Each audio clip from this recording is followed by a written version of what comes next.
2027 से पहले अखिलेश और मायावती के बीच छिड़ी जंग। अखिलेश का पीडीए फार्मूला मायावती को पड़ रहा भारी। पहले अवधेश प्रसाद, अब रामजी लाल सुमन। आखिर किस फिराक में है अखिलेश? दलित वोट बैंक में सेंध के लिए अखिलेश के दो प्रयोग।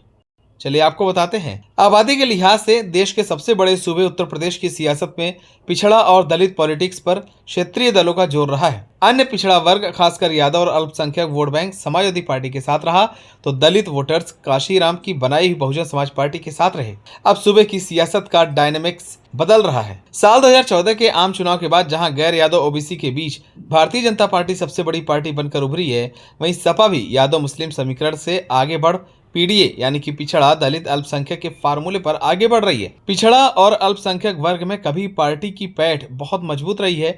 ऐसे में पार्टी का फोकस दलित वोट पर है। मायावती की अगुवाई वाली बहुजन समाज पार्टी की कोर वोटर दलित को साथ लाने के लिए सपा प्रयोग पर प्रयोग कर रही है। साल 2021 में शुरू हुई प्रयोग की श्रृंखला अब दो चेहरों पर आ गए हैं। मायावती के वोट बैंक में सेंध लगाने के लिए पार्टी ने सबसे पहले अवधेश प्रसाद का कद बढ़ाया और अब राणा सांगा विवाद में रामजी लाल सुमन को बैठक कर सपा ने यह संदेश दिया है कि पार्टी अब दलित पॉलिटिक्स की पिच पर आक्रामक रणनीति के साथ आगे बढ़ेगी। मायावती के दलित वोट बैंक में सेंध लगाने के लिए अखिलेश यादव अब ये नए प्रयोग कर रहे हैं। सपा ने पिछले साल हुए लोकसभा चुनाव से पहले पीडीए का नारा दिया था। पार्टी का पीडीए प्रयोग सफल साबित हुआ और वह अपनी स्थापना के बाद से किसी लोकसभा चुनाव में सबसे बेहतर प्रदर्शन करते हुए 37 सीटें जीतकर यूपी की सबसे बड़ी पार्टी के रूप में उभरी। 2019 के लोकसभा चुनाव में 62 सीटें जीतने वाली बीजेपी 33 और 10 सीटें जीतने वाली बसपा 0 पर सिमट गई। सपा के 37 में से 8 सांसद दलित वर्ग से हैं। सपा के दलित पॉलिटिक्स पर भले ही लोकसभा चुनाव नतीजों से लगे हों, इस बीच पर प्रयोगों की शुरुआत यूपी के विधानसभा चुनाव से 1 साल पहले हो गई थी। सपा ने दलित मतदाताओं के बीच पैठ बनाने के लिए 2021 में मिठाई लाल भारती की अगुवाई में समाजवादी पार्टी बाबा साहब अम्बेडकर वाहिनी का गठन किया था। इसके 2 साल बाद सपा राष्ट्रीय कार्यकारिणी में संविधान में जरूरी बदलाव कर इसे पार्टी के मोर्चे का दर्जा दे दिया। इसी कार्यकारिणी बैठक में अवधेश प्रसाद सपा प्रमुख अखिलेश यादव के बगल में बैठे नजर आए थे। सपा ने अवधेश प्रसाद को अखिलेश यादव के बगल में कुर्सी दी।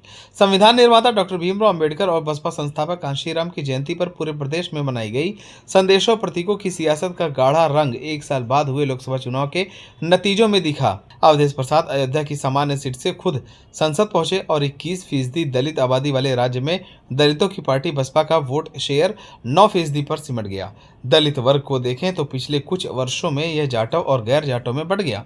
बसपा संस्थापक मायावती खुद भी जाटव समाज से आती हैं। ऐसे में सपा की रणनीति पहले गैर जाटव को जोड़ने की थी, अब सपा की रणनीति और माइक्रो हो गई है। राणा सांगा विवाद में राजपूत वोट बैंक की चिंता किए बगैर सपा का रामजी लाल सुमन के पीछे खड़े हो जाना या बसपा के संस्थापकों में शामिल रहे दादू राम को पार्टी में शामिल कराना, ये इस बात का संकेत माना जा रहा है कि पार्टी ने अब मायावती के हार्डकोर वोटर पर फोकस कर दिया है। अखिलेश यादव के ये प्रयोग कितना सफल साबित होता है, ये देखने वाली बात होगी।